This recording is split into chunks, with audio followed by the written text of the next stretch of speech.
Et c'est l'heure de faire le point sur l'actualité de ce milieu de semaine près de chez vous dans la métropole lilloise en ce mercredi 10 avril. Bienvenue à vous sur Grand Lille TV.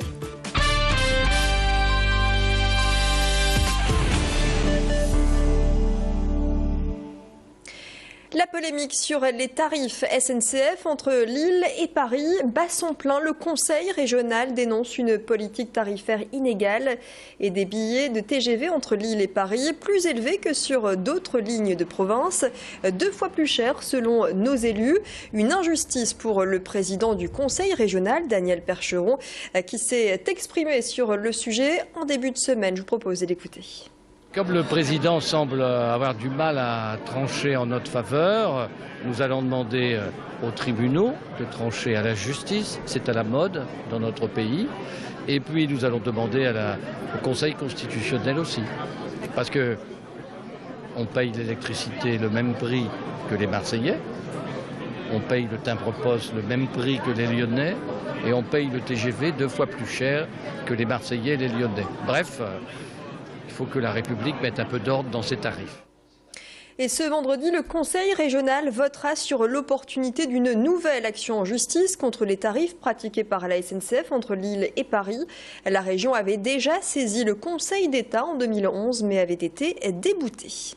L'Agence régionale de santé lance pour la première fois le programme Ma Santé en Nord-Pas-de-Calais. Un lancement ludique cet après-midi. Son but, élaborer une stratégie pour améliorer la santé des nordistes et leur prise en charge. Et surtout faire des économies concrètement sur les 11 milliards d'euros dédiés à la prise en charge des soins par l'État. Entre 600 et 800 millions d'euros pourraient être économisés selon le directeur de l'ARS. Pour cela, l'Agence régionale de santé souhaite encourager la prévention et une meilleure organisation des systèmes de santé. Il faut qu'on puisse avoir davantage pour investir dans ce que j'appelle en amont du soin, c'est-à-dire l'éducation à la santé, la prévention, l'accès plus précoce aux soins, de façon à dépenser mieux, pas moins, mais mieux, sur le soin lui-même. Nous avons une partie de la dépense de soins qui est une dépense excessive.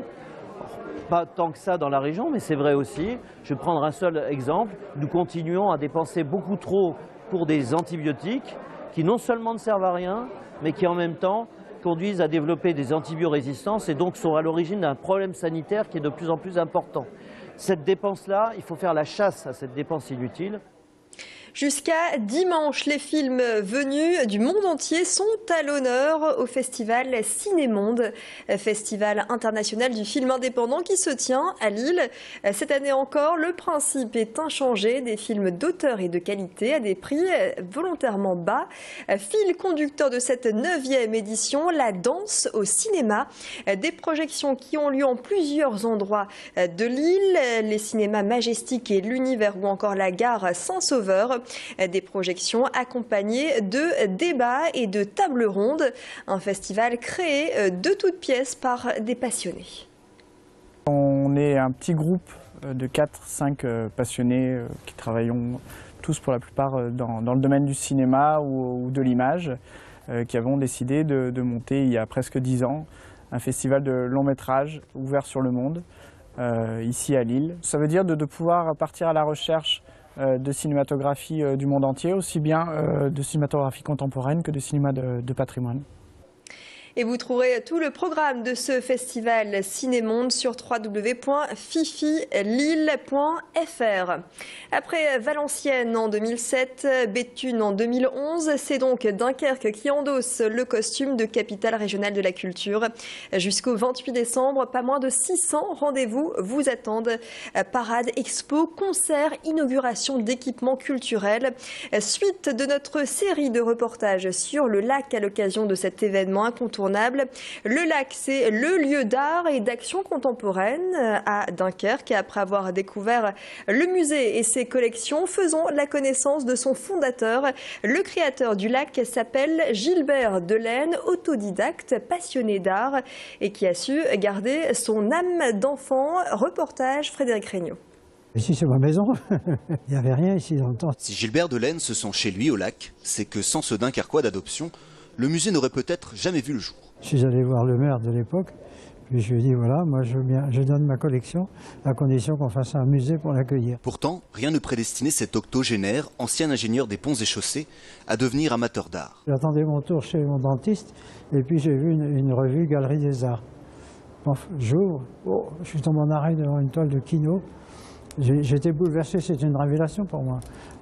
Chez moi, bon, une famille modeste, on avait ou des reproductions mauvaises ou les calendriers de la Poste. Dans les années 70, porté par sa passion, l'envie de partager et des mécènes, Gilbert Delaine consacre tout son temps libre à constituer une collection d'œuvres contemporaines pour la collectivité. Les vacances, c'était pour aller dans les ateliers d'artistes. Et puis alors, quand ils venaient ici, bon, moi je n'avais pas les moyens de les loger ni de les nourrir à l'hôtel-restaurant, donc ils descendaient à la maison, quoi. Ils sont tous devenus des amis vraiment intimes, comme César, Armand. Sensible aux artistes de son époque, le collectionneur affectionne particulièrement le mouvement Cobra. Sa préférence, l'artiste hollandais Karel Appel, dont le cirque de sculpture n'en finit plus d'émouvoir le vieil homme. Voilà le cirque. Je suis comme les enfants, j'y passerai des journées entières ici. Pourtant, ça fait plus de 30 ans qu'on les a. Je les ai vus des centaines de fois, mais à chaque fois, je les redécouvre avec plaisir. C'est magnifique. Je me dis qu'à travers tout ça, j'ai apporté peut-être de la joie aux enfants, un peu de bonheur. Je ne sais pas si j'ai une âme d'enfant, mais bon, je me trouve bien là au milieu de ces sculptures.